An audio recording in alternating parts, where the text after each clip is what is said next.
conferencia interactiva Los duelos en pareja con la maestra Erika Daniela Troncoso Ramírez y el maestro Manuel Alejandro Pulo González. Un fuerte aplauso, por favor.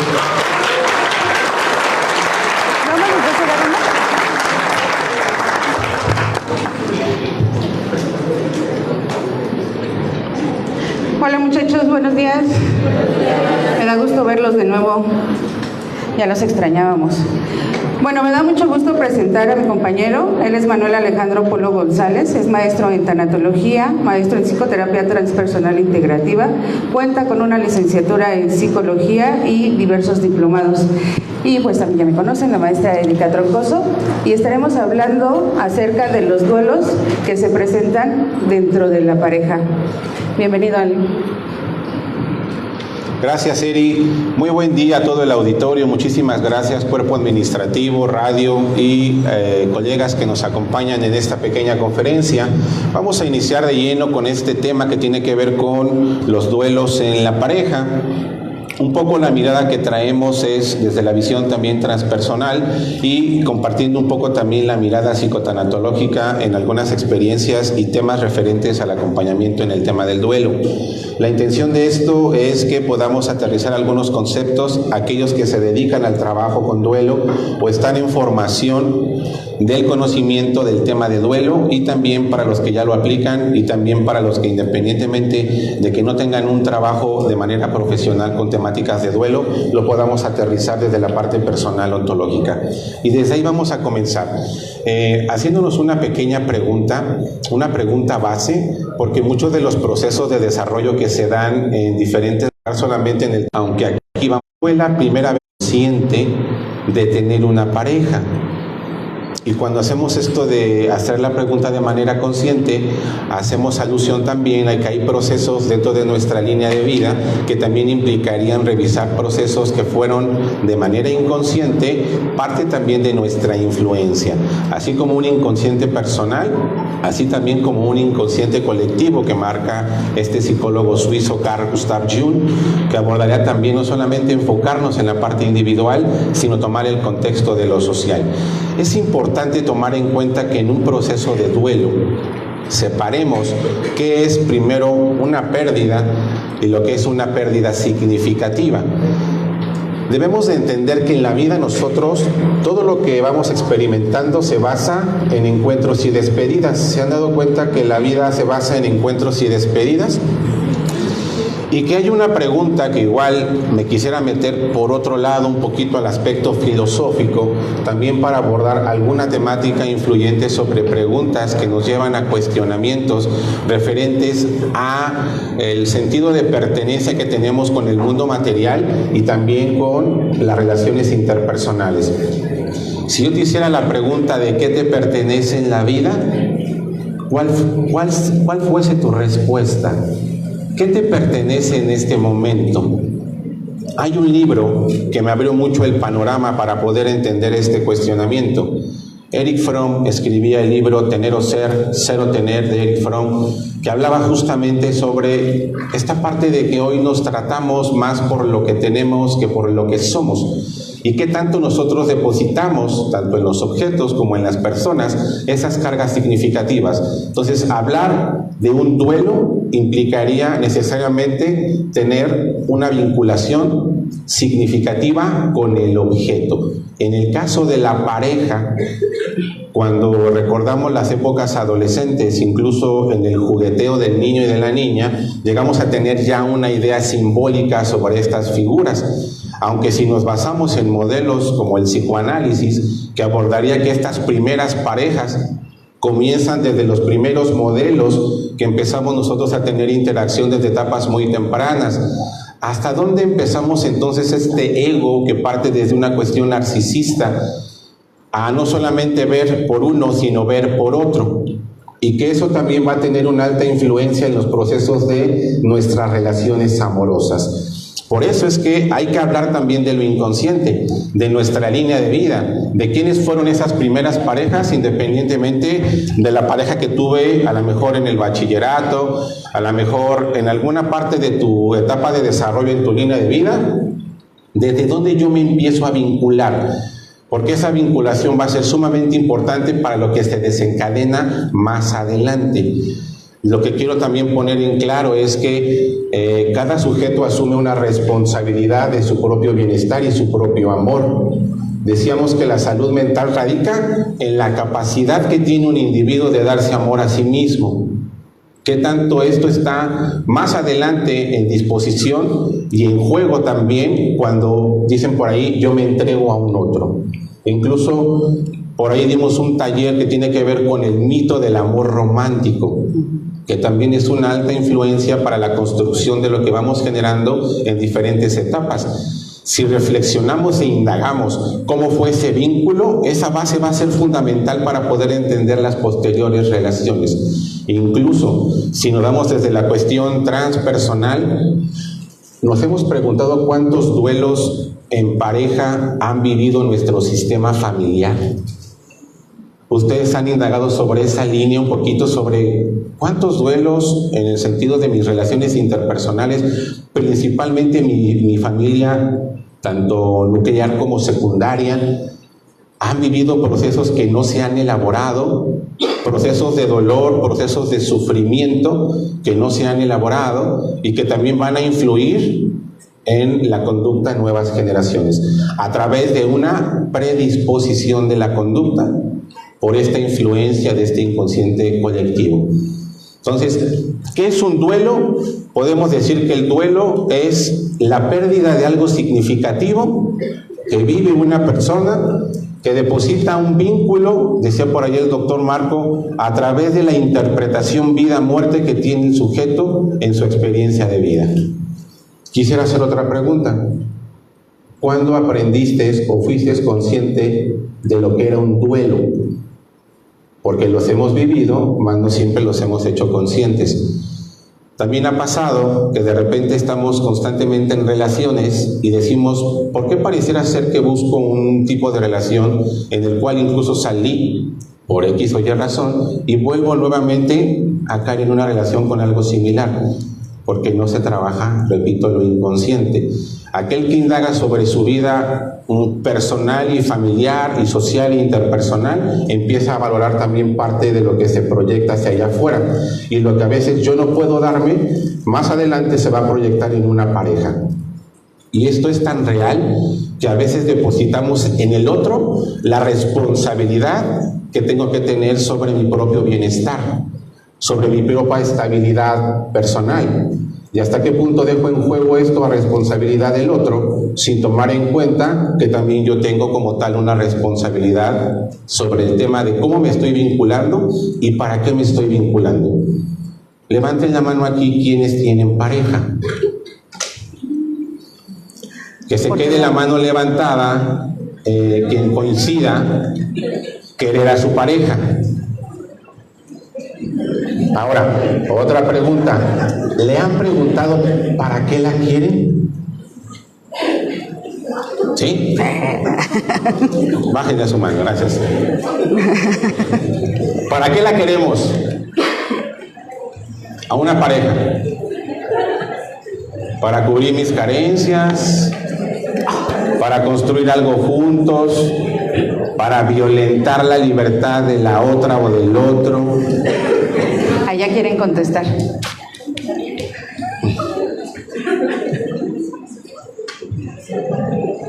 ¿Se lo pasas eso? Al chico de...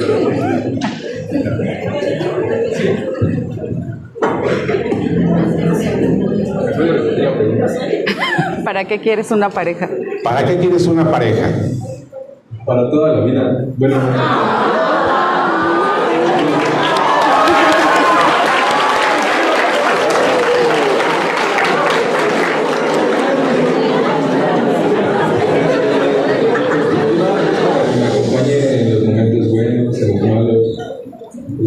Respetarla y amarla.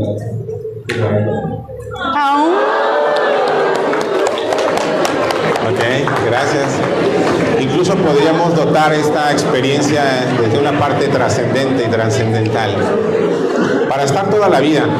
De hecho, ¿están de acuerdo que nuestras parejas y exparejas están en nuestra vida independientemente de que no estén en nosotros? 14, 15 de febrero se empiezan a activar memorias, no solamente en temas del Día del Amor y la Amistad, sino en fechas de calendario, donde nos empieza a recordar principalmente estos vínculos. Pero más que enfocarnos en un recuerdo de por qué ya no está, sino para qué no está en este momento en mi vida y cómo tiene que ver esto conmigo y cómo esto impacta. Porque a veces en las relaciones se van construyendo. No conozco una relación que de primera instancia, aunque se puedan asumir como una relación perfecta, soy de la idea que con el paso del tiempo una relación se construye a través de sus imperfecciones. El tema es que mucho de lo que construimos a través de este mito del amor romántico, pues siempre buscamos necesariamente encontrar esa media naranja. Y aquí viene un punto muy importante: tú eres un ser completo, no eres una naranja a la mitad. Y es más, si tú quisieras encontrar a lo mejor una media naranja, hablaríamos de una naranja completa o un aguacate completo. Porque si yo no quiero con una media naranja, entonces yo tengo la capacidad de poder elegir. Ahora, quisiera plantear un concepto que abordaba Sartre desde la filosofía existencial sobre el tema del amor. Él decía que el amor no se puede someter, porque si se somete, se transforma en objeto. Y de un objeto, decía Sartre, yo no puedo recibir amor. ¿Hasta qué parte entonces también la libertad de una pareja? Llevándolo al tema de la muerte por fallecimiento de la pareja. La pareja que se retira independientemente de que no es un fallecimiento, una separación, ya sean por temas de decisiones individuales o en conjunto, o un tema de infidelidad. Estamos hablando de cualquier tipo de estas relaciones que influyen en los vínculos de lo que yo deposito en el otro. Por eso hice esta pregunta: ¿de qué deposito yo en ese objeto de amor? Decía Nancy O'Connor que entre más amor se le tenga al objeto, mayor será el dolor cuando no se tenga. ¿Qué opinan de eso? ¿Sí? Pero si el amor, decíamos, tiene que ver con libertad. Decía por ahí un maestro oriental, Osho, del budismo zen: la vida se trata de apreciación y no de posesión. ¿Cuántas flores recibieron o regalaron, por ejemplo, en este mes o en estas fechas? Si yo llevara a una pareja a contemplar un jardín y no privara a esa flor de su tallo, de su raíz natural, y yo la llevo a contemplar, a que hable con ella, a que la pueda oler, a que la contemple, sin necesidad entonces de poseerla. A eso me refiero con que la vida se trata de apreciación más que de posesión. Y hoy en día hemos tenido tanto este tema de poseer, que este libro de Eric Fromm decía: hoy la gente nos trata no por lo que somos, sino por lo que tenemos. Y la gente cree que entre más tiene, más es. ¿Y qué pasa si no tengo una pareja? Porque también una pareja, ¿qué apertura? Una línea que tiene que ver con la trascendencia en el sentido de la especie humana también, el conformar un sistema, todo lo que implicaría lo que está detrás de ello.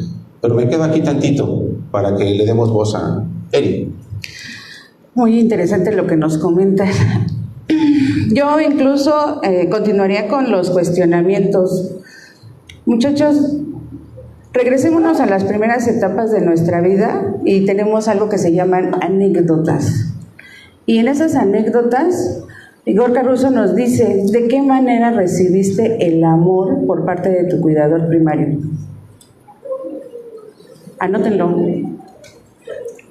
¿De qué manera recibiste el amor por parte de tu cuidador primario?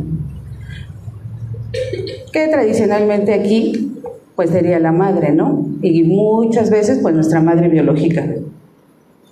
Sin embargo, al mismo tiempo que te enseña la manera en la que tienes que recibir el amor, es la misma figura la que te dice cómo vas a entregarlo. Hace rato decía Ale, ¿no?, que nosotros tendemos a poseer. ¿Ya entendieron por qué? ¿Quién nos posee primero a nosotros? Así es. Y entonces es una situación aprendida. ¿no?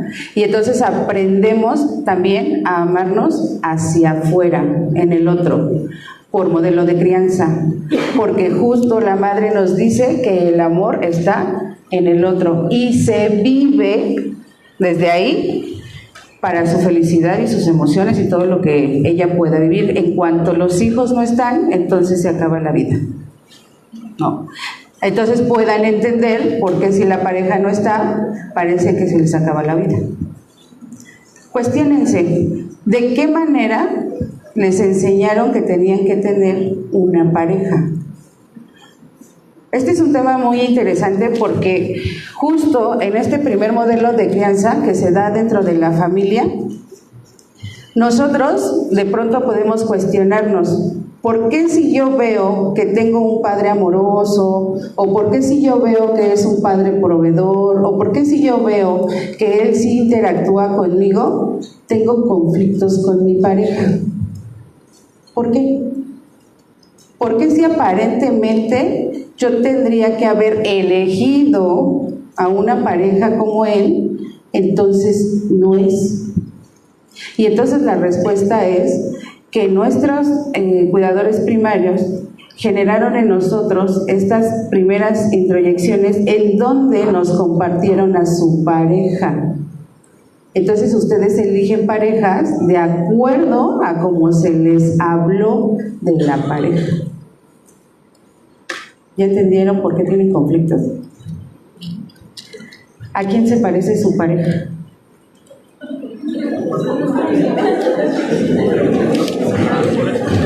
¿A quién se parece su pareja?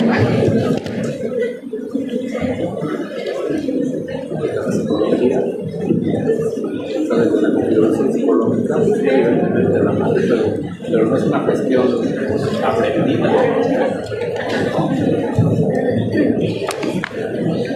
Dile. En mi opinión, no es una cuestión aprendida, porque en todo caso, la madre posee al hijo, o sea, no lo puede poseer porque era parte de ella, y lo desposee cuando lo parte, ¿sí? Pero entonces se hace un efecto regresivo en el momento en que se configura pues, el complejo edípico. Es decir, si la madre ya lo retiró, ahora el hijo es el que regresa, ¿sí? Pero regresa a la figura simbólica, no regresa a la madre por la prohibición, por la castración simbólica. Pero entonces, a partir de esto, es que nosotros establecemos ideales que, en mi opinión, sí complementan. O sea, en mi opinión, sí somos personas con falta.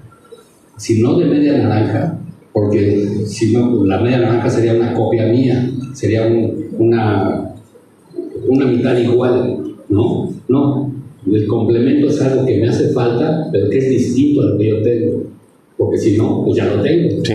¿no? Mi propia media naranja, pues ¿para qué quiero un espejo de eso?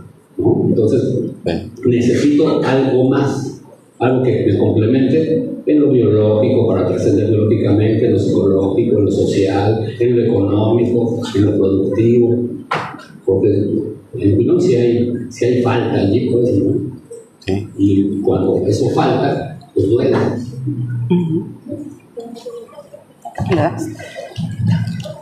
Bueno, eso desde la mirada psicoanalítica, ¿verdad? Claro. Pero en otras corrientes psicoterapéuticas. En realidad sí, también nuestra pareja tiene que ver con el amor que nosotros nos tenemos. O sea, hay un libro incluso que se llama ¿Tienes a la pareja para la que te alcanza? ¿Para qué te alcanzó?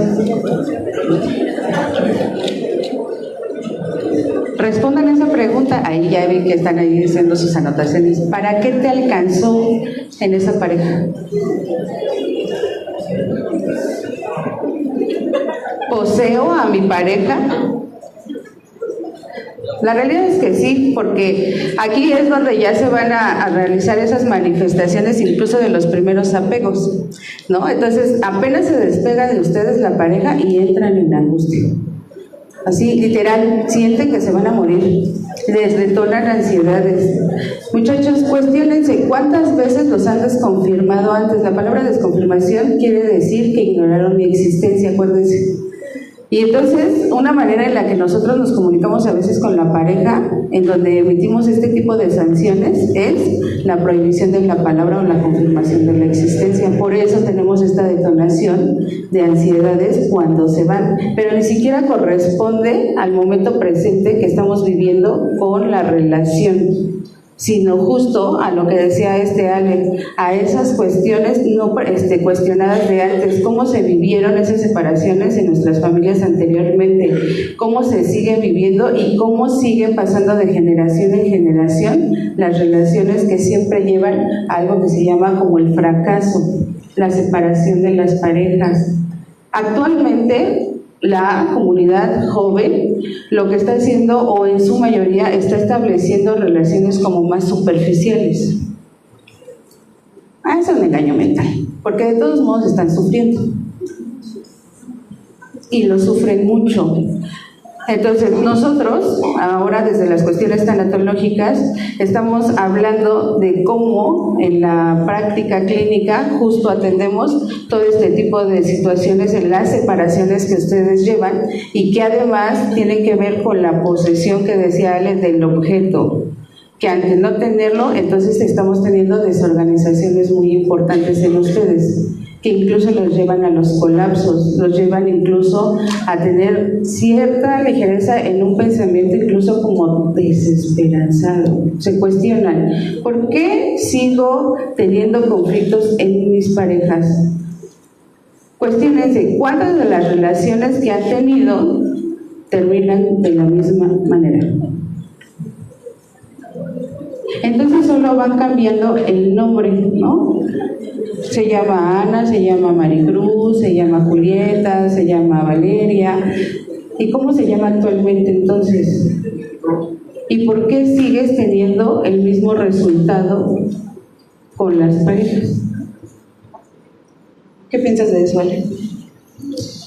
Pues mira, soy de la idea de que primero hay que contextualizar la importancia de saber que en las diferentes etapas de desarrollo se maneja una forma de adaptarse a una relación. Si ahorita comparamos, por ejemplo, adolescentes en la forma en la que interactúan, hay muchos jóvenes que tienen parejas y que ejercen una responsabilidad muy interesante independientemente de la edad que se les marca socialmente.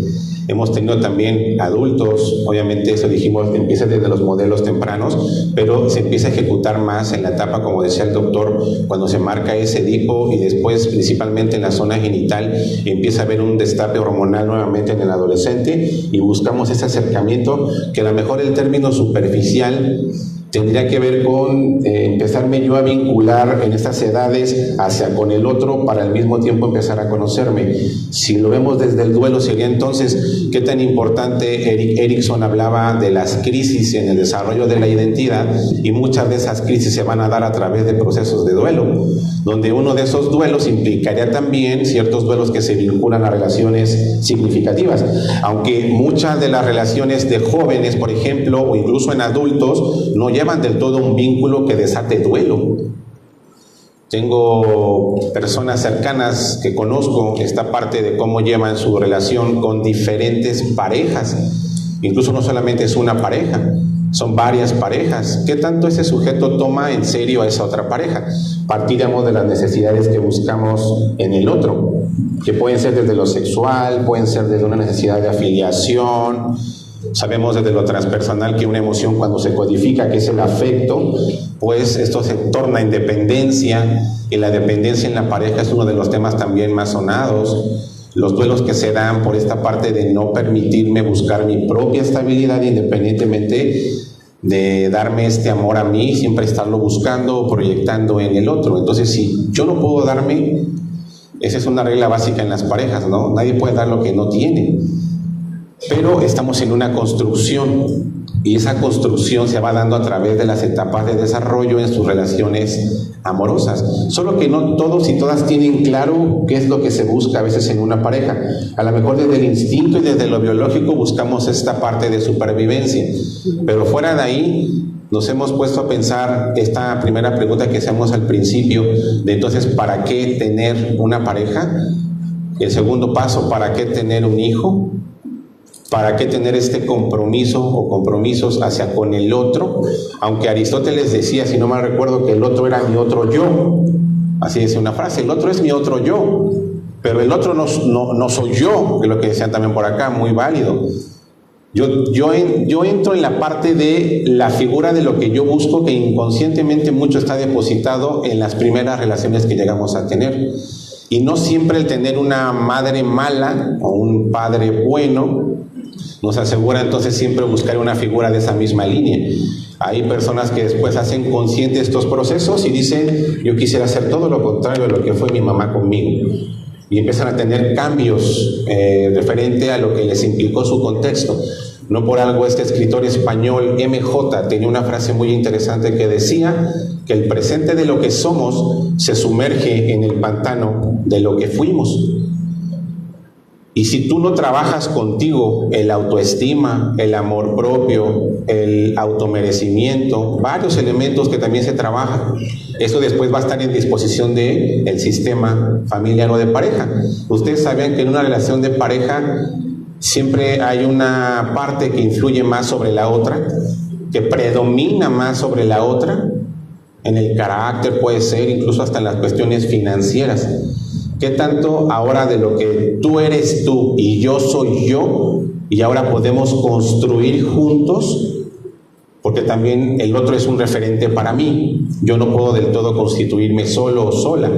Y muchas de las relaciones de pareja que tienen estos fracasos, por llamarlo así, o duelos, muchas de ellas, ustedes sabían que perduran en el tiempo. O sea, sistemas que tienen estos conflictos, pero que llegan a acuerdos, los atienden, trascienden más en el tiempo que sistemas que no tienen esta apertura de aperturar íntimamente sus problemáticas. Y en la pareja hay muchos mitos, entre ellos la pareja del mito del amor perfecto, que entonces todo está bien, nosotros no peleamos, nosotros, ¿no? ¿Qué decía Erickson? Nos construimos a partir de las crisis.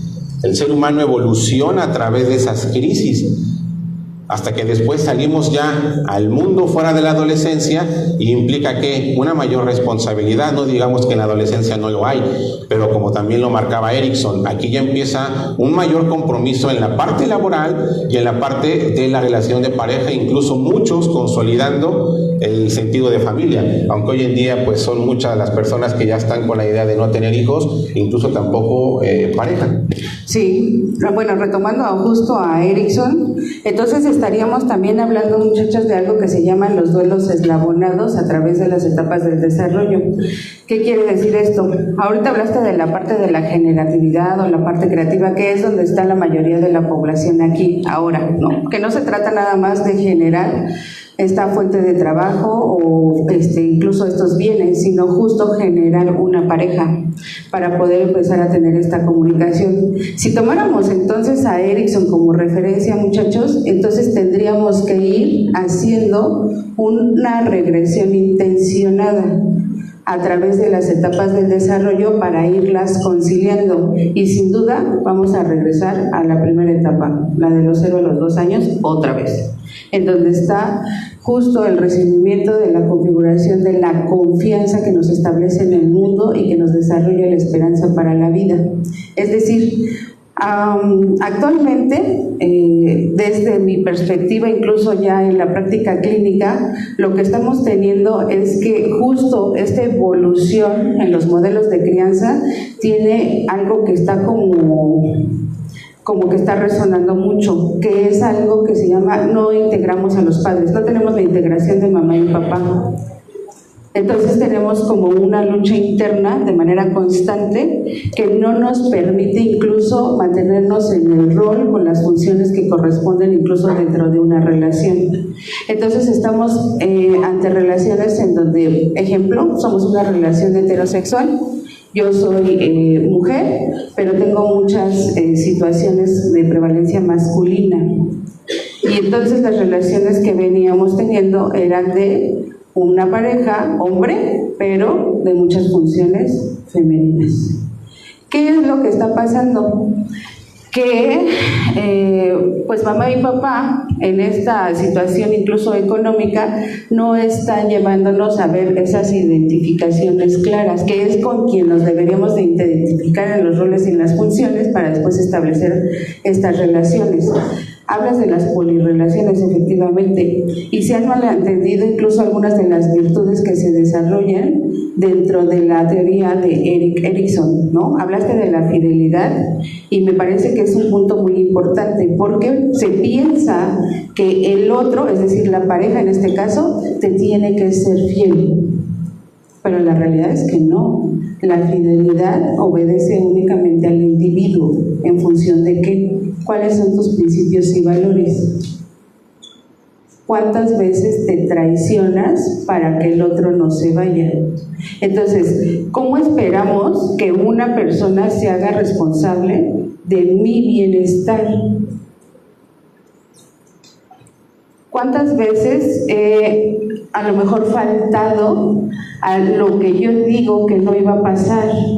¿Cuántas veces justo me he llevado a ese dolor? Yo, ahora como adultos, entonces tenemos que empezar a tomar responsabilidad de vida.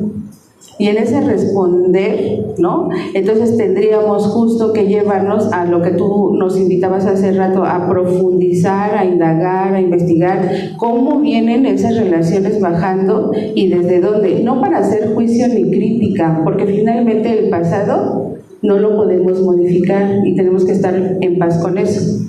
Pero para aprender, yo a veces les digo incluso, ¿por qué si ya emitieron esas cuestiones experimentales las generaciones que nos anteceden?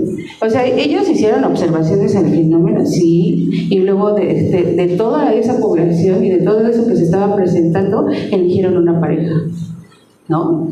Hicieron una observación, plantearon cuestionamientos, determinaron una hipótesis, dijeron pues igual y con este sí, y si hacemos esto, se llevaron a la parte experimental, obtuvieron resultados, los publicaron, muchachos, tienen las publicaciones de los resultados de sus antecesores.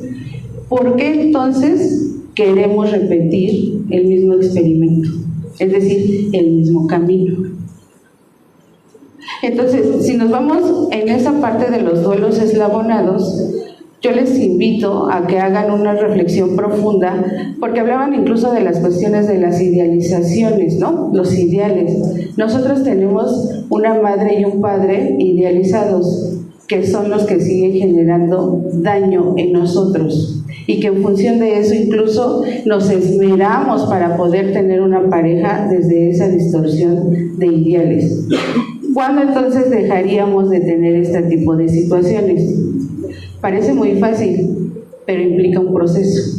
Justo, entonces empezar a regresar a través de mis etapas, porque hablábamos de la autoestima, hablábamos de estas cuestiones del amor propio, pero entonces lo primero sería que vayan a integrar a la madre real y estén en paz con ella.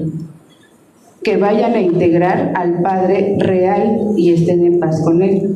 Y que entonces esa primer pareja se consolide nuevamente en una integración en nuestro mundo de lo simbólico. Y entonces el efecto dominó se hará presente. Es decir, las relaciones futuras estarán sanadas. La realidad es que si tuviéramos una educación que nos enseñara a no poseer a las personas, justo lo que decías de amar en libertad, de podernos llevar a un acompañamiento en pareja, de construcción, para crear una familia, los hijos, ¿no? Y para desarrollarlos y después encontrarnos nuevamente, pues Winnicott lo dijo, o sea, si tuviéramos o hubiésemos tenido aquello por parte de los adultos, pues no tendríamos clientes.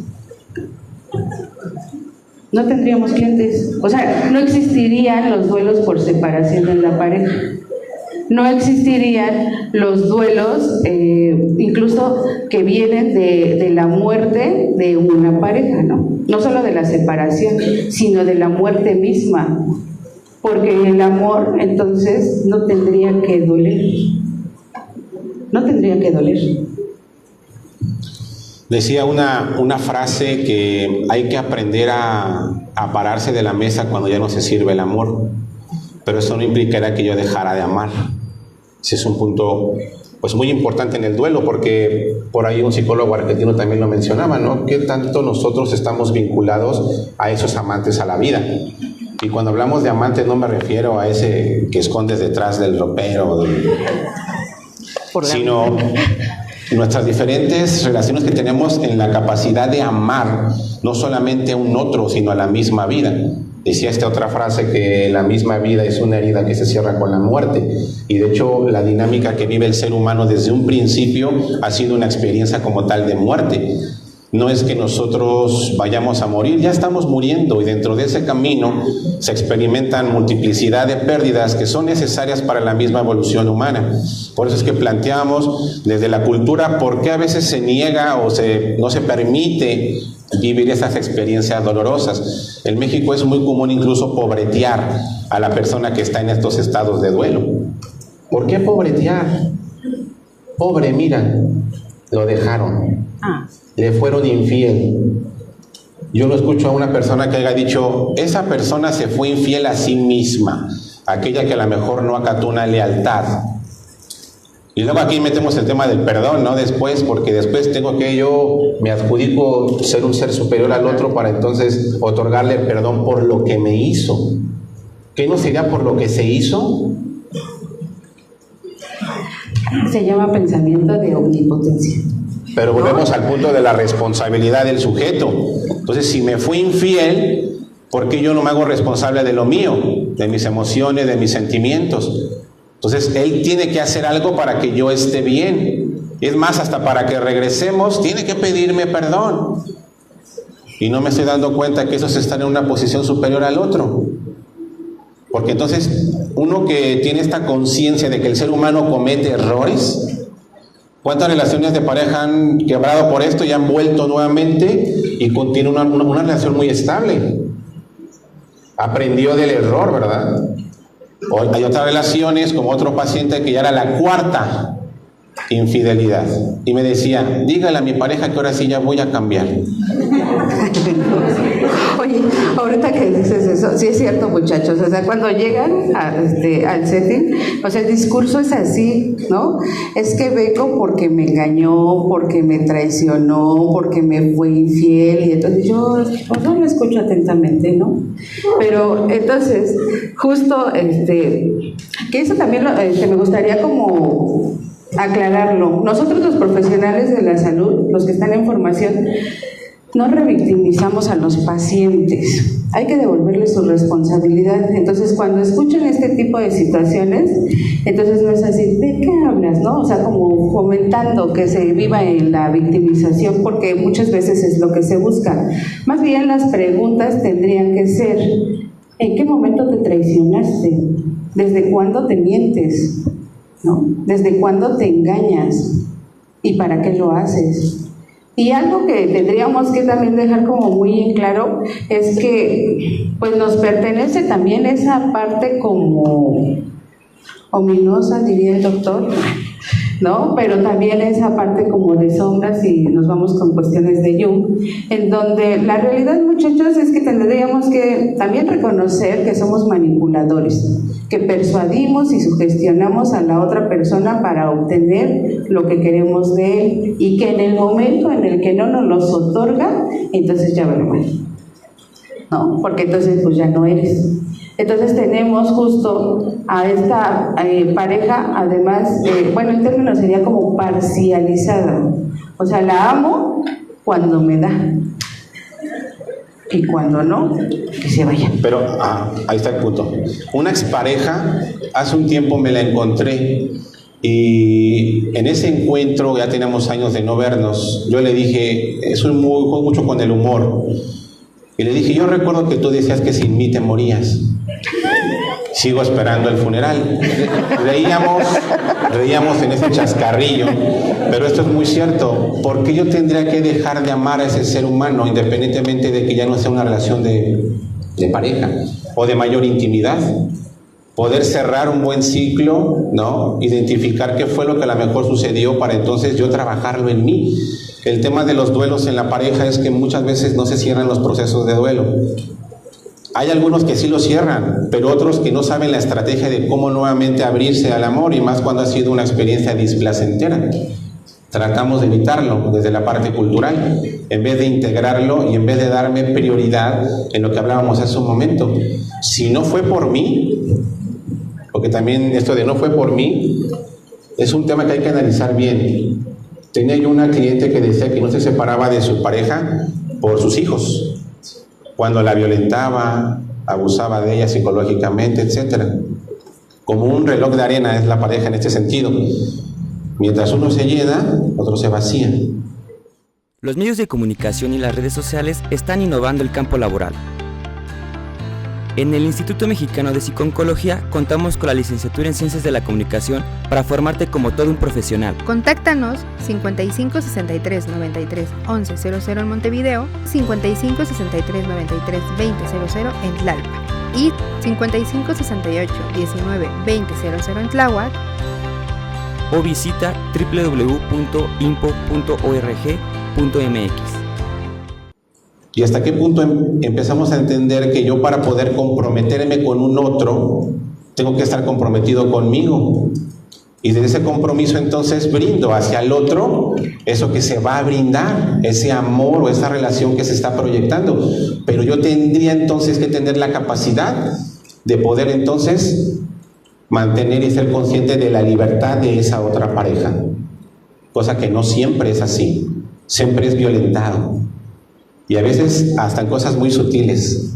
Quien esté libre de pecado o de pecado, que arroje la primera contraseña de Facebook o el patrón del desbloqueo del teléfono. Porque hasta eso, ¿no? ¿Quién te mandó mensaje?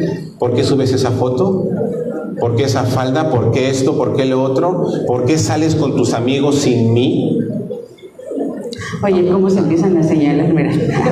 O empiezan a decir, sí soy. Sí soy. Muchachos, ya saben, me empiezan a hacer filas para sus procesos. Pero es real porque otra de las preguntas que nos deberíamos justo de cuestionar es lo de las alianzas, los patrones y las lealtades, ¿no? De pronto, en algún momento, las promesas no cumplidas, pero alguna vez en una de las experiencias, que yo difiero un poco ahora que decías, ¿no? Tenemos o la palabra error o la palabra equivocación. En mi contexto, pienso, mientras se construye la realidad segundo a segundo, ¿en dónde existiría el error? ¿En dónde? ¿En dónde te equivocarías? Si vas en función de la construcción de tu realidad, de acuerdo a tus estados de salud, a tus contextos previos, ¿en dónde radicaría el me equivoqué? Cuestiones, ¿no? Pienso más bien que tal vez lo que nos está haciendo falta es que no estamos despiertos en la vida. O sea, tenemos estados de alerta vigilia, los que tienen ahorita, y unos bien aletargados, porque ya los dije, ¿no? El aburrimiento del paciente, ¿no? Porque está teniendo el tema que le pega. Pero entonces, ¿estamos atentos en estados de alerta vigilia? Sí, o sea, aparentemente. Pero otra cosa es estar consciente de lo que me va sucediendo mientras estoy despierto o despierta. O despierte, ¿no? Para transpersonal tiene que ver con la conciencia, con ese C, no con C de casa nada más, porque si no regresaremos al modelo conductual. Así es. No, una conciencia que tendría que ir más allá incluso de lo moral, de lo que establecería incluso esta parte de lo que dicta, incluso la forma de comportarse. Decían que en la parte del amor es importante también no violentar tu propia libertad. Por eso es importante tener un autoconocimiento de sí mismo para después esto, lo vamos, como dices tú, Yo lo abordaba más desde un ensayo y error, desde los conductuales, aunque el término, como dices, a lo mejor hoy hay que replantearlo. Sería más bien procesos de aprendizaje y evolución en el ser humano a través de experiencias que se viven de manera existencial, para no enfrascarnos en que, pues es que él fue un error, porque incluso ya hasta se etiqueta a la pareja como fue uno de mis mayores errores. Sí, pero aquí la pregunta es, ¿qué haces con un error? Ya tienes 2 errores. O como me dijo una vez un paciente varón adulto, no dejaba hablar a la paciente en terapia, y entonces le marco las pautas para que respete el hablar, y total, su última frase fue: está bien, habla, al fin y al cabo eres una pinche pendeja, frente de la... Y entre mí me dije, en su metáfora y en su forma de plantear su realidad, yo me dije,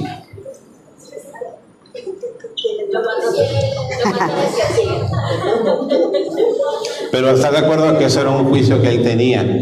Y no me lo guardé, porque en terapia no podemos decirle eso, ¿verdad? Sí, tendríamos que decirle. Porque esa pendeja, ¿cómo ¿quién se la le llama? eligió? ¿Qué anda con una pendeja entonces? Pues, ¿quién la eligió?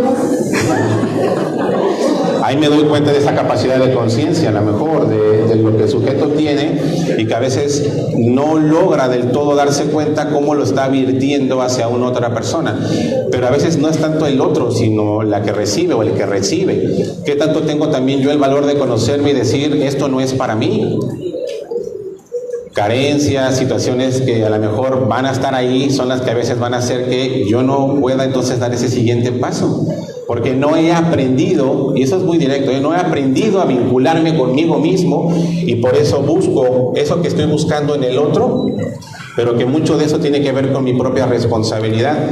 En terapia el lenguaje es metafórico, y escuchaba mucho una cliente que me decía, muere la pareja, y me dice, es que él era mi felicidad, él era mi oxígeno. Y entendemos, como decía el doctor José Manuel López Estrada, cuando una persona está viviendo un duelo, no solamente pierde una pareja, pierde todo su mundo. Y ese es un punto muy importante que hay que tomar en cuenta, porque para muchas personas lo que puede hacer, y más en la adolescencia, consíguete otra, estás joven, ¿no? Y no se presta atención a los procesos de duelo que vive el individuo desde etapas muy tempranas en su desarrollo. Esto va permeando más adelante estos acontecimientos donde el sujeto no sabe cómo hacerle frente. Y decía por ahí el doctor, en siglo XXI, así como hubo un siglo donde se estudió la histeria, la neurosis, este siglo es considerado el siglo de la soledad. La gente se siente sola, incluso estando acompañada, y es muy duro. Y no me refiero a la compañía de un otro, porque yo no conozco a nadie que se haya quedado solo o sola. Aunque mucho del temor también en el contexto en terapia es que tengo miedo a quedarme solo o sola. Decía, cierro con esto para darte voz, decía una pequeña analogía, una historia también. 2 adultos mayores que toda su vida estuvieron en pareja, toda su vida. Y le dice el hombre a la mujer, un día la muerte va a llegar por esa puerta. Y el día que llegue, ojalá seas tú. La mujer se queda meditando y diciendo, ¿por qué yo? Y se lo hace saber, ¿no? Y él explica y le dice, cuando la muerte llega, el dolor termina. Un día va a llegar por esa puerta la muerte. Y el día que venga quiero que te vayas tú. ¿Pero por qué yo? Dice, porque el que se queda doliéndose de su recuerdo, soy yo. Yo no pudiese vivir, dice, que tú te quedaras viviendo con mi recuerdo. ¿Pero qué no dijimos que el amor era libertad? Que el amor tendrá que saber incluso hasta qué punto esa pareja tiene también un punto de término, al menos en este punto existencial, sea porque prevalecieron toda la vida o sea por alguna separación o decisiones propias. Pero repito, la vida se basa en encuentros y despedidas. Decía un transpersonal, que en aquel tiempo no se adjudicaba este término, George Ivanovich Gurdjieff, del Cuarto Camino. Él decía, nosotros nos identificamos con objetos Y quien es consciente de la forma en la que nos identificamos, proyección e introyección, tenemos que empezar a manejar siendo conscientes ahora una separación y una desidentificación de esos objetos. Y eso no es tan sencillo. ¿Por qué? Porque duele. Porque el saber que en algún momento esa mamá, ese papá, ese hijo incluso, hoy sabemos que la muerte es circunstancial. A veces quisiéramos que las generaciones fueran primero la abuela, luego el padre, ¿no? Según cómo hayan vivido. Y ahora no, ahora se va el nieto, se va el sobrino, se van. Y esa es una realidad. ¿Hasta qué punto también aprendemos a gozar y a vibrar con la persona? Pero eso implicaría entonces no violentar la libertad de ese otro. Incluso la muerte no sería impedimento para aquel que realmente ama a una persona y sabe que tiene una dinámica vida-muerte que tiene que continuar. Sería un acto egoísta el decir no te vayas, el decir quédate aquí más en la vida por un tema que tú no has trabajado sobre tu propio dolor y tu propia existencia. La maestra va. De entrada, gracias por cederme la palabra, pero bueno, ya la mayoría sabe que yo no creo en el amor, no, que el amor no existe, sino el compromiso o las identificaciones que se hace del otro. Esa parte de los errores, mucha gente le tiene miedo a los errores, cuando los errores o las equivocaciones nos hacen aprender de ellos. Y entonces perfeccionarnos o crecer como personas. Si el otro le dice a su expareja que fue el peor error que tuvo, tendría entonces que haber un crecimiento en esa persona para que pueda decir que fue un error. ¿Y por qué no creo en el amor? Porque del amor nadie se mueve. Estaríamos pegados como lapa, como cuando íbamos a la preparatoria y que ni siquiera en las clases entrábamos, ¿no? ¿Por qué? Porque yo quiero estar con el otro. Estate conmigo, ven, acompáñame, quédate. Pero ¿qué tal cuando se enojan o cuando terminan? Ahora sí, se mueven, hacen otras cosas. Nos ha empujado el hecho de seguir adelante de estas pérdidas, de estos duelos, tratar de reestructurar lo que ya no va a ser como era antes. Se quiera o no se quiera, se mueve todo. Hay una dinámica que se va a mover, porque el otro era parte de mi entorno y ahora ya no lo va a hacer. Aun cuando se haya sufrido la violencia y yo quisiera que ese otro se fuera, ya se fue, pero tengo que reestructurarme. Entonces, de alguna manera, el hecho de que esa persona que se deja de la otra en cuestión a cierta agresión o porque no me era satisfactorio, al final tenemos la pareja que nos complementa y que en este momento la necesitamos para seguir adelante, y cuando el crecimiento es mutuo se seguirá, pero cuando uno crece más que el otro se empieza a dejar estas líneas. Así es. Sin embargo, no tendríamos que necesitar a la pareja para seguir en el desarrollo y en el crecimiento, ¿no? Sino llevarnos a un punto justo de conciencia. Ahora que decías, maestra, justo de las cuestiones como de aprender de los errores, para aprender tendríamos que detenernos y hacer esa reflexión profunda a conciencia, ¿no? De empezarnos a plantear qué es lo que vengo haciendo, cómo vengo estableciendo las relaciones, en función de qué, cuáles son las necesidades que busco que entonces el otro complemente en mí. Pero la realidad es que cuando estamos completos, entonces no necesitamos al otro, nos construimos con el otro. Entonces, si están en ese momento, disfruto, y si no está, disfruto. Que sería entonces tener esa parte incluso, ¿no?, de dormir tranquilos. O sea, si la otra persona decide a lo que ustedes, a lo mejor se están refiriendo incluso es a romper los acuerdos que podamos establecer, en donde uno de los acuerdos sería la exclusividad con esa pareja, que entonces no se llamaría infidelidad, sino acuerdo de exclusividad. Lo que está rompiendo en realidad es el acuerdo, pero no te está haciendo infiel. ¿Sí se entiende? Es como paradójico. Me gustaría que pudiéramos hacer un ejercicio y entonces les pediría por favor que se paren y que busquen una pareja, porque había 2 o 3 parejas, ¿no? Entonces no elijan a su pareja para este ejercicio, por favor. ¿Cómo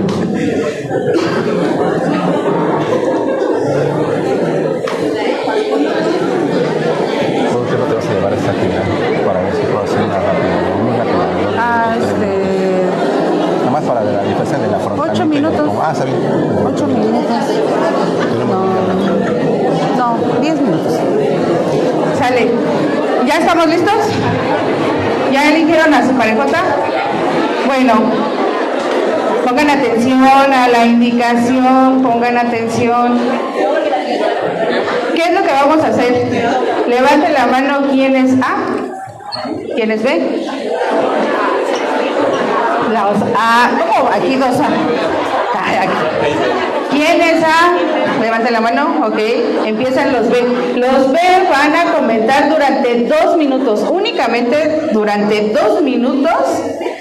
Si tienen pareja, se la van a presentar a su compañero. O sea, le van a hablar así de mi pareja es esto y esto y esto. Ajá. Pero si no tienen pareja, entonces le van a decir, he tenido parejas así y así y así. ¿Vale? 2 minutos.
Cambio. ¿Se apagó? ¿Te apagaste? No. Ahí está. Cambio. Yo lo tengo prendido.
Tiempo. Hagan una respiración profunda. No se sienten, hagan una respiración profunda. En los siguientes 2 minutos, entonces vamos a la segunda parte. Y entonces ahora van a decir, cuando yo soy pareja, y vas a decir todo lo que dijiste de tu pareja. Lo mismo, pero ahora yo. O sea, cuando yo soy pareja, soy todo lo que dijiste de tu pareja. Ándale. 2 minutos.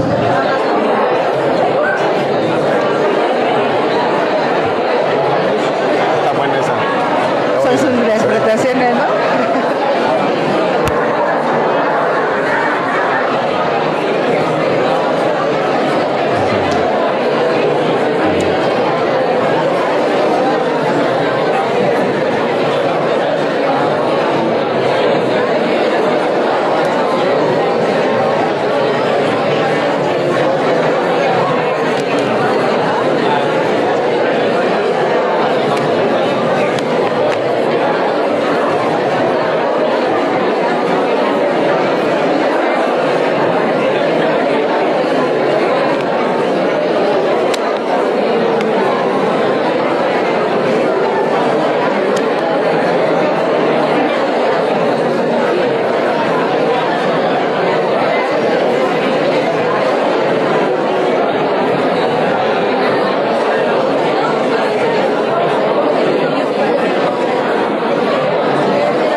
Cambio.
En los últimos 5 minutos hacemos como recomendaciones para tener parejas saludables. No me dejas hacer una pequeña actividad y hacer con eso, ¿vale? Cerramos con eso.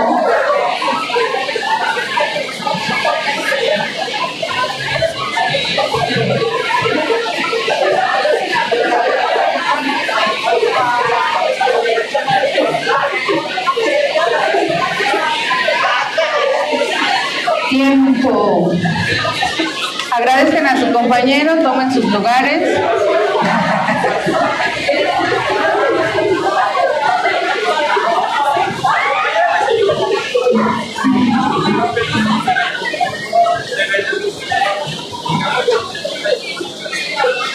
O sea, va a estar a menos de 10 minutos para ver, ¿no?, nuestro mundo de nuestras interpretaciones con respecto a la pareja. Entonces, ¿ven cómo no es el otro, sino lo que yo interpreto del otro? ¿Ok? Bueno, muchachos, pues entonces todo aquello que se dice del otro viene del mundo de mis interpretaciones, ¿no? Entonces, pues dejen de ponerle cosas que no le corresponden al otro y empiecen a trabajar con los afectos no trabajados para entonces tener relaciones más saludables, ¿sale? Sí. Quisiera preguntarles en su panorama si hablar de un confrontamiento en el tema del dolor o del duelo nos lleva a la misma reflexión de cuestionarnos el afrontamiento de las experiencias dolorosas más que verlas como un confrontamiento, principalmente en el tema del dolor. Y quisiera aprovechar, Eri, para hacer también una actividad dinámica con nuestro auditorio, pero aquí voy a seleccionar, o quien guste pasar, requiero 10 colegas que me puedan apoyar en la parte de aquí enfrente para hacer un pequeño ejercicio sobre esta parte de cómo tenemos que aprender a afrontar nuestras experiencias dolorosas más que el confrontarnos. Acá, si quieren, para que podamos, los que no alcanzan a ver pueden ponerse de pie. ¿Sale? 10 colegas que nos apoyen. ¿Sale? ¿Son los 10? Falta una persona que nos apoya. Acá está ya. Ok, no importa, vente. Y una vez, ¿sale? Ok, ahora, ¿quién quiere ponerse en el centro? ¿Quién guste? Sale. Los demás y las demás lo que van a hacer es, vamos a hacer una barrera. Voy a hacerlo contigo, ¿me permites tu brazo? ¿Sale? Vamos a hacer una cadena, no agarrándonos de las manos, sino de esta forma, ¿sale? Y van a encerrar a la colega en un círculo. ¿Sale? Ok, fíjense bien. La persona que está al centro es la persona que está viviendo esta experiencia dolorosa. Ya ha tenido otras experiencias dolorosas. El auditorio nos va a apoyar, ¿sale? Porque ustedes van a ser el mundo interpersonal de la persona. Llámalo amiga, familia, compañero de trabajo o incluso de aquí de la escuela. Tú también te puedes prestar a escuchar a tu auditorio, a tu mundo interpersonal, ¿sale? La cadena, que son los colegas que están representando alrededor de la colega, van a representar el dolor. Ustedes son el dolor. Y la idea es que la colega pueda trascender esa barrera de la experiencia del dolor, o que duela menos, porque se ha creído que en el duelo hay que trabajarlo desde el olvido.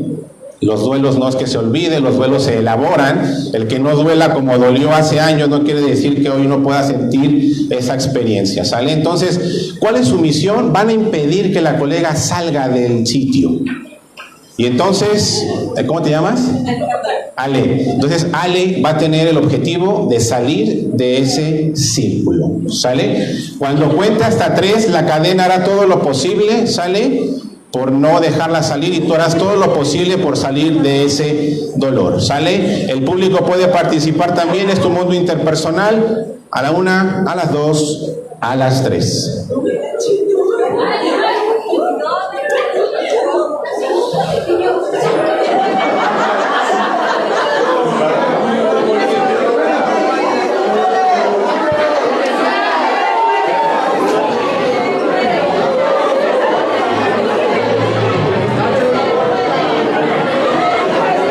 Hasta ahí ya, alto, cadena ya, denle chance a la colega, la están ahí atropellando. Sale, ok. Le damos primero su aplauso y por favor regresen a su lugar. Gracias. Ok. A ver, esta es práctica interactiva, ¿no? ¿Qué es lo que observamos en la dinámica? ¿Alguien tiene algún panorama de lo que se observó aquí antes de explicarlo? Hay desesperación. Hay frustración. ¿Qué más? Actuó por impulso, dice la colega, se arrancó luego a tlaquear a la otra colega. Miedo. El dolor se incrementa. Oscuridad. Ok, esto que vieron, ¿se vio más como un afrontamiento de la experiencia o del dolor o un confrontamiento con el dolor? El confrontamiento es el choque de dos fuerzas. ¿Sí? ¿Será que pudo haber sido diferente? ¿Cómo pudo haber sido? Imaginen la misma dinámica. Ahora, ustedes son su mundo interpersonal, les dije. A veces allá afuera nos dicen, dale más duro. No llores, no estés triste, ¿no? O da como estrategias para que el sujeto entonces salga de esa situación, cuando a veces lo que nos dicen no siempre nos funciona. ¿Qué pasaría entonces si esa persona primero se detiene a sentir, incluso a valorar? Digo que sé que en estos procesos la valoración no entra del todo en juego, ¿verdad? Porque estamos en esa confusión, hay procesos cognitivos, afectivos, pero dijimos, esa persona ya tiene relaciones anteriores vividas.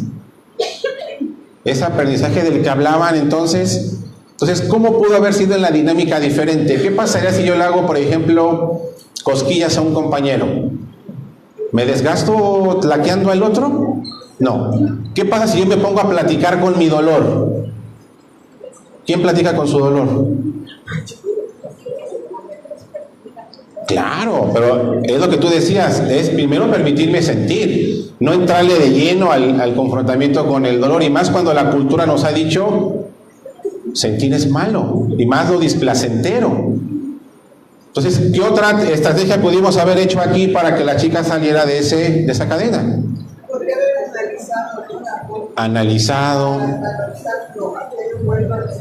¿Pudo haber convencido, persuadido a un colega para salir de ahí? Bueno, podemos generar en número a lo mejor de situaciones si nos ponemos y nos sentamos a decir, estoy viviendo un duelo. Y en primer punto, el duelo no es algo catastrófico, que esa es una visión que se tiene desde el duelo. Es que ya viene un duelo, entonces es lo peor de lo peor. Ustedes saben que un duelo también tiene una parte íntima, una parte también importante en nuestro autoconocimiento y una parte de intimar con nosotros mismos, y aquel que se lo pueda permitir también con su sistema familiar o con su mundo interpersonal.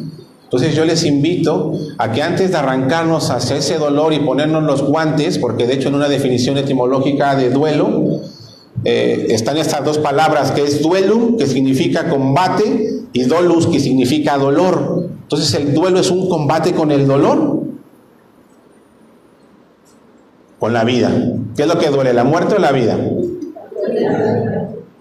¿La vida? ¿Quién cree que la muerte duele? Decían, claro, se fue mi pareja, me duele. Sí, pues tú estás vivo. Entonces tiene que ver con eso. Aprendamos a afrontar nuestras experiencias dolorosas, no pelearnos con ese dolor, sino ver otro camino diferente para poder transitarlo. Decía Sartre, de todos modos tú tienes la responsabilidad de elegir, y si no eliges ver por ti, de todos modos ya elegiste. Entonces hazte responsable de ello, ¿no? Muchachos, vamos a ir dando cierre a esta conferencia y vamos a dar algunas pautas para entonces establecer relaciones más sanas. Tendríamos que llevarnos entonces a una reflexión más profunda para ver desde dónde estamos iniciando nuestras relaciones. Parte de los duelos en las parejas, hace rato cuando nos encontrábamos decíamos, se van a vivir incluso de manera simultánea, ¿no? Porque por un lado nosotros nos desprendemos de nuestra familia cuando vamos a establecer ya una pareja para crear, ¿no? Para crear o para construir. Entonces va a venir el duelo en nosotros por el desprendimiento de nuestra familia, y al mismo tiempo entonces el duelo en nuestros padres por el nido que empieza a quedar vacío. Entonces hay que empezar a ver también esto que nos recomendó Ale al inicio, que era cómo vienen relacionándose las parejas. La integración del hombre y la mujer en nosotros es muy importante para dar esa parte sólida a nuestras futuras relaciones. aprendamos a ser parejas, eduquémonos para poder ser parejas, para poder construir, no posean a las personas. Hay que regresar como a ese punto en donde podíamos hablar incluso de, se oye como muy romántico, pero pocos lo conocen, ¿no? El amor incondicional, y sigue siendo cuestionable, ¿no? Pero entonces la verdad es que se vive muy bien cuando estableces una relación de pareja en donde ambos tienen este desarrollo personal, profesional, y que cuando nos encontramos incluso construimos juntos, ¿no? Entonces construimos en una misma dirección. Para tener una pareja, lo recuerdo muy bien al doctor Trejo en diferentes clases en donde tuve la oportunidad de acompañarlo, en donde decía, para ser pareja tenemos que tener primero una meta, y entonces después de tener una meta, el propósito de para qué queremos eso. ¿Sale?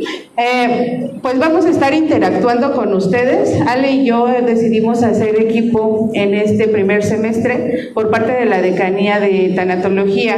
Entonces los vamos a estar visitando incluso en el mes de marzo, abril y mayo, y traemos diferentes conferencias interactivas, por supuesto desde las cuestiones tanatológicas, para acercarles un poco de lo que estamos trabajando actualmente. Ale. Sí, pues primero que nada, las gracias también a todo el auditorio por su actitud, su disposición, sus ganas. Estaremos aquí compartiendo algunos temas relevantes. Recuerden que el conocimiento no sirve de nada si no se comparte. Y referente al tema de lo que estamos cerrando hoy, abordo el primer postulado del doctor Marco: todo lo que se conecta junto se dispara junto. Para cuestionarse dónde están parados ahorita en tema de pareja, hay que revisar lo que hay atrás. Aquel que se implica, aquel que revisa, aquel que se permite sentir incluso a través de esas memorias, comienza entonces a sanar y a tener un panorama referente hacia ese sentido, ese objetivo, ese para qué tener una pareja. Entonces no violenten la libertad del otro, mucho menos su propia libertad. Y pues ríanse de la vida, que esa es la única forma de burlarse de la muerte. Oye, Ale, y no hagan sustitución del objeto amado de manera inmediata, por favor. Sí, por favor. Hay un término que incluso también estamos como pues abordando, muchachos, sería bueno que lo revisaran, se llama microquimerismo, y también esto pues ya es como, reflexiónenlo. ¿Con cuántas personas han estado? Que ahorita haciendo alusión a este postulado, en realidad tú piensas tener una pareja ahora mismo y a lo mejor es de acuerdo de exclusividad, pero esa pareja ha estado con otras parejas y esas parejas con otras parejas. En realidad andas como con 70 parejas. Revisen eso, ¿sale? Revisen ese término. No, incluso en la cuestión sexual se dice que creo que la energía que se comparte con un cuerpo, con un ser humano, tarda años. Cuando dejamos de tener contacto con esa energía, todavía de 6 años a 7 años tardamos en desprendernos de esa energía. El maestro Roberto Zamorano hablaba un día en una conferencia de las mujeres sexoservidoras, de todo lo que se carga a nivel energético a través de estos cuerpos que han estado en contacto con ellas. Entonces, nos encontramos en marzo. Que tengan excelente día. Muchas gracias por su atención y pues un aplauso para todos ustedes por permitirse estar en esta conferencia interactiva.